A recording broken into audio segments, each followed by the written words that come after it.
আমার চল তখন কষ্ট হয়ে যাইতেছে।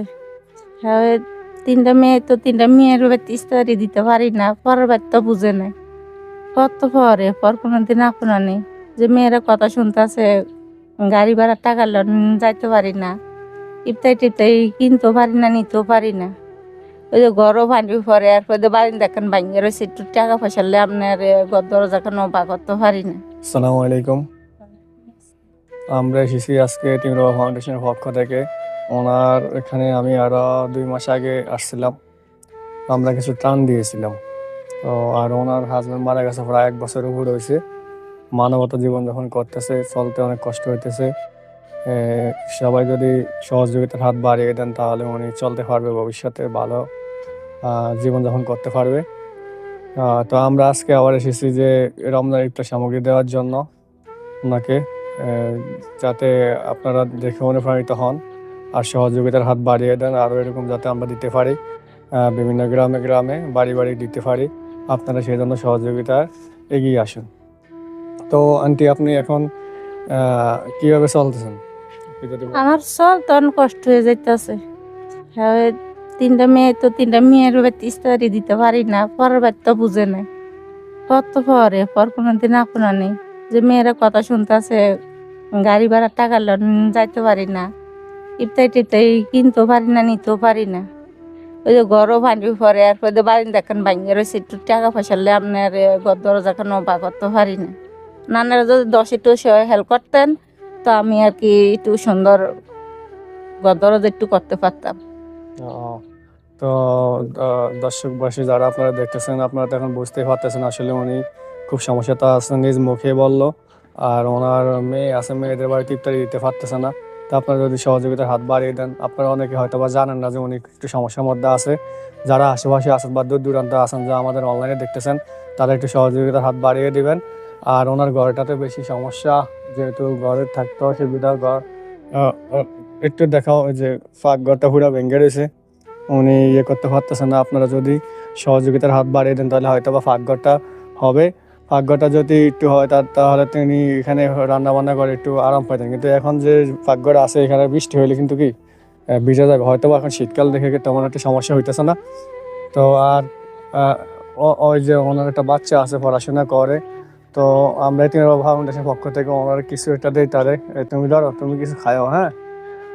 তা আপনারাও, আমি আশা করি যে আপনারাও সহযোগিতার হাত বাড়িয়ে দিবেন। ফ্যান দিতে পারি না, সার দিতে পারি না, কিছু দিতে পারি না কোনো হারে। আচ্ছা, এখন যদি কেউ থাকে না অনলাইনের মাধ্যমে, যদি তারা একটা স্কুল ড্রেস আপ বানিয়ে দিতে পারেন, আর সাথে তার শু লাগবে। স্কুল ড্রেসে এখন ইউনিফর্মের মধ্যে শু একটা অংশ, তো শু এবং কি তার শার্ট এবং প্যান্টের দায়িত্ব যদি কেউ নিতে চান তাহলে আমাদের অনলাইনে আপনারা যোগাযোগ করতে পারেন।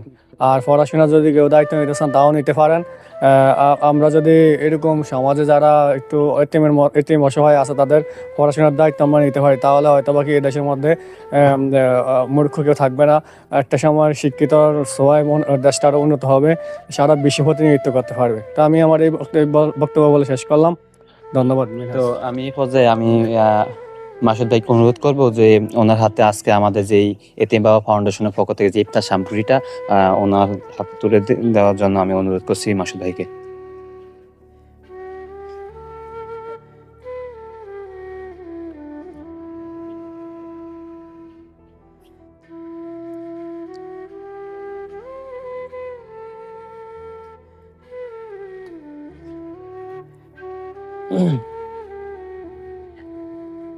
ধন্যবাদ মাসুদ ভাইকে ওনার হাতে আমাদের মাহে রমজানে ইফতার সামগ্রী তুলে দেওয়ার জন্য। তো আপনারা যারা আমাদের ভিডিওটা দেখতেছেন, তো আপনারা বিশেষ করে আমি আপনাদের বিশেষ করে অনুরোধ করবো, যারা আপনারা ধনবান বিত্তবান আছেন, আপনারা বিশেষ করে ছেলেটার যদি কেউ শিক্ষার জন্য পড়াশোনার দায়িত্ব নিতে চান, আপনারা সরাসরি আমাদের মাধ্যমে যোগাযোগ করতে পারেন। কারণ যতটুকু শুনতে পারলাম যে বাচ্চাটার ক্লাস 3-তে পড়ে, এবং যেহেতু অসচ্ছল একটা পরিবার, ছেলেটার ড্রেস আপ নিয়ে কোনো সমস্যা হচ্ছে, তো সেই ক্ষেত্রে আপনারা যারা আছেন ও ড্রেস আপের ব্যবস্থা করে দেবেন। এবং কেউ যদি স্বেচ্ছা আপনারা চান যে ওর শিক্ষা পড়াশোনার ব্যবস্থাটা আপনারা করতে পারেন, এতে করে একটা পরিবার সচ্ছলতা মুখ দেবে। কারণ একটা মাত্র আপনার সন্তান তো একটাই না, আপনার তো সন্তান একটাই না, ছেলে একজনে। আচ্ছা আর মেয়ে 3জন, বোবা একজন। যে 2জন আমার দেখতে হয়। যেহেতু আমাদের সমাজে ছেলে একটা পরিবারের দায় দায়িত্ব নেয়, তাহলে ছেলেটা যেহেতু এখনো বাচ্চা, তাহলে সে এখনো ওই প্রাপ্তবয়স্ক না একটা পরিবারের দায়িত্ব নেওয়ার জন্য। তো আপনারা যদি ওর পড়াশোনার জন্য কিছু আর্থিক সহায়তা করেন বা তার পড়াশোনার দায়িত্ব নেন, তাহলে ছেলেটা মানুষের মতো মানুষে এবং দেশ ও জাতির জন্য এবং তার পরিবারের জন্য ভালো কিছু করবে এবং একটা পরিবার সচ্ছলতার মুখ দেখবে।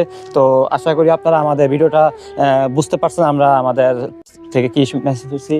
তো আপনি আজকে আমাদের সাধ্য অনুযায়ী আপনার জন্য আমরা যে ইফতার সামগ্রী নিয়ে আসছি, তা আপনি কি খুশি নি? জি, তো আপনারা ধন্যবাদ। এটি নিয়ে আসছেন আমার মেয়ের বাড়িতে, আমি দিতে পারবো। আচ্ছা আচ্ছা আচ্ছা, আমার মেয়েকে বাড়িতে আমি মিল করে দিতে পারবো। আপনি এখন আমাদের তো জন্য দোয়া করবেন তো? আপনাকে ওদের লেগে তো সবার লেগে, যত মমিন মুসলমান আছে সবার লেগে দোয়া করি। আমার পাশে এই অসহায় জীবনের পাশে যে দাঁড়াইছে তাকে পাশে যেন আল্লাহ দাঁড়ায় যান, আল্লাহ যান তা করে দেখে যান। তো আমি বেশি দূরে যাবো না। যারা আপনারা ধন্যবাদ বিত্তবান আছেন, আপনারা আমাদের ভিডিওর মাধ্যমে যদি ওনাদের জন্য কিছু সহায়তা করেন, অনেক উপকৃত হবে। তো সেই সাথে যারা আমাদের ভিডিওটা দেখতেছেন, আপনারা আমাদের কমেন্ট সেকশনে এসে আপনারা মন্তব্য করতে পারেন। আপনার মন্তব্যের মাধ্যমে অন্য কেউ আমাদের ভিডিওটা দেখবে এবং সেই সাথে আমাদের শেয়ার অপশনে আমাদের শেয়ার করে দেবেন, লাইক করে দেবেন। তো আজকে আমার ভিডিওটা এতটুকুই। ধন্যবাদ সবাইকে। আসসালামু আলাইকুম।